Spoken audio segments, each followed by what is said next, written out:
For the early Ottomans, the direction of expansion would always be to the west, for good reason. They could not expand to the east or to the south because those were controlled by their brothers, the Turkoman emirs, the Muslims, and a Muslim should not be fighting against a Muslim, so they said at the time. So the only place he could expand was towards the Christian territories westward. Osman's warriors moved to the north and west across the Anatolian plateau into territory controlled by the traditional Christian power in the area, the aging Byzantine Empire. By Osman's time, the 1,000-year-old Byzantine Empire was reaching the end of its age, dwindling to an isolated stronghold in Eurasia.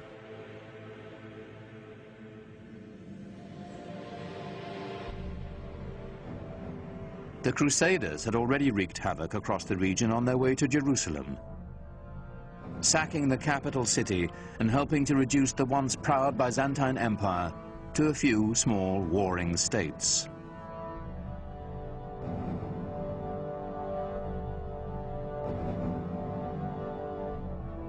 The Ottomans quickly overran these splintered Byzantine factions, uniting northwestern Anatolia into a single domain.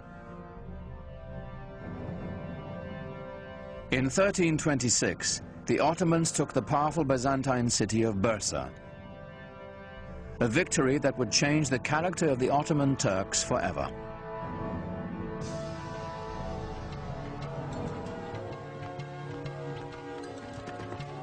The most important part of Bursa was that it enabled Osman and his descendants to establish a seat of the government. The restless nomads of the steppe would settle down to build an empire. What we're witnessing is this huge demographic event. The movement of a whole civilization from a nomadic way of life to a settled way of life.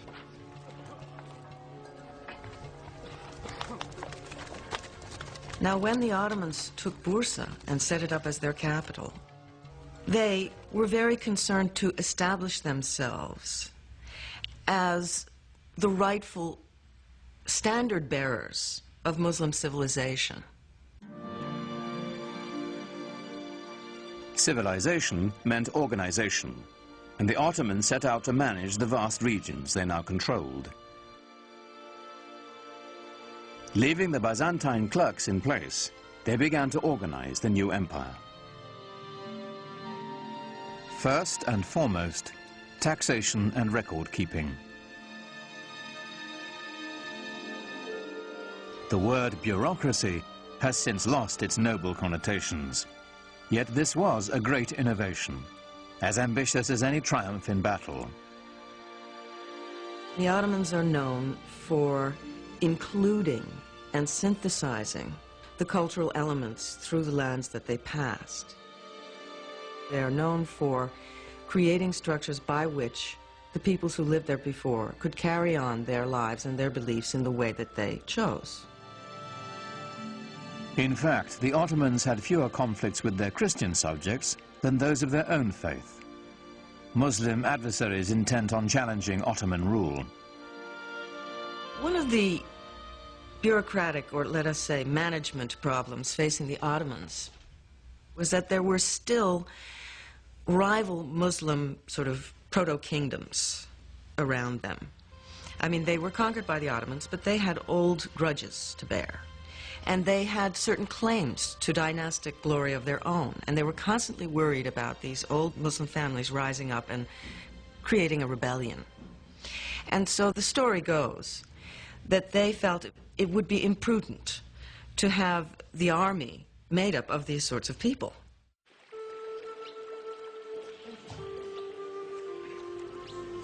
And so they wanted to recruit children who were not connected with any rival Muslim family. And so they went into the Balkans and they recruited primarily Christian children. This practice was called devshirme.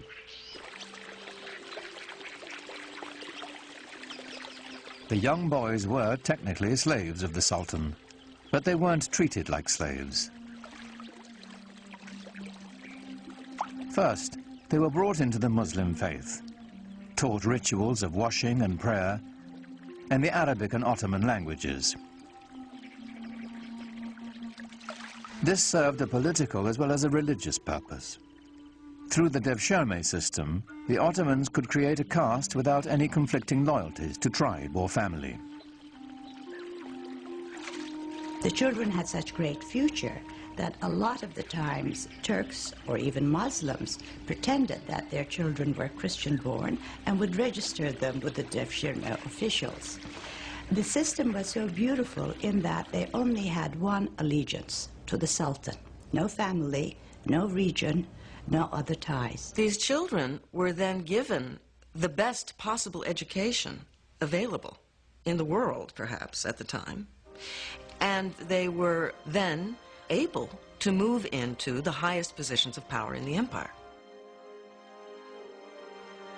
Those who were brainy went to the palace schools and graduated into different levels of viziers and governors.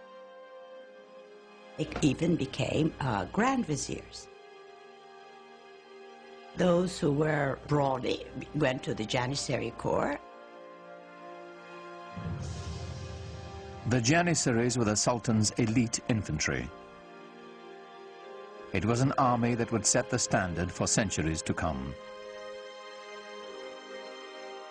They were the strongest, trained as military machines, no fear of dying, totally fearless, and their only love was to serve the Sultan. They were trained with all the precision and discipline, pomp and circumstance of a modern army. For the first time, an army wore uniforms and went into battle to the accompaniment of a military band. The Janissaries were the most feared troops in the Western world, a force that was worthy of this new Islamic empire and its restless visions of conquest.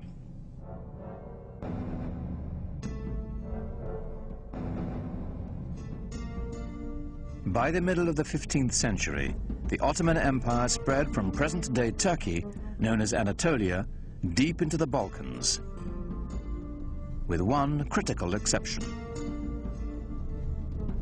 It must have galled the Ottoman Sultan that with his domains now stretching all the way into Asia and far, far into Europe in the West, there remained right in the center of his domains the greatest prize of all, the capital city of Constantinople, the most powerful, the richest, the most magnetic city in the entire world, still in the hands of the dying but not yet dead Byzantine Empire.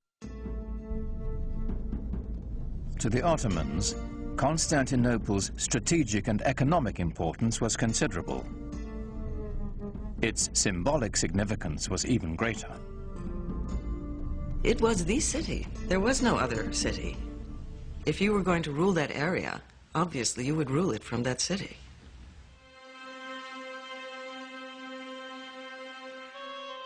It's said that the goal of laying claim to Constantinople was decreed by Muhammad himself.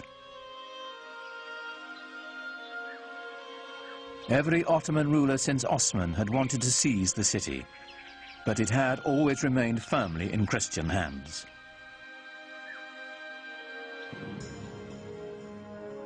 Then a sultan came to power whose dreams of conquest would not be denied.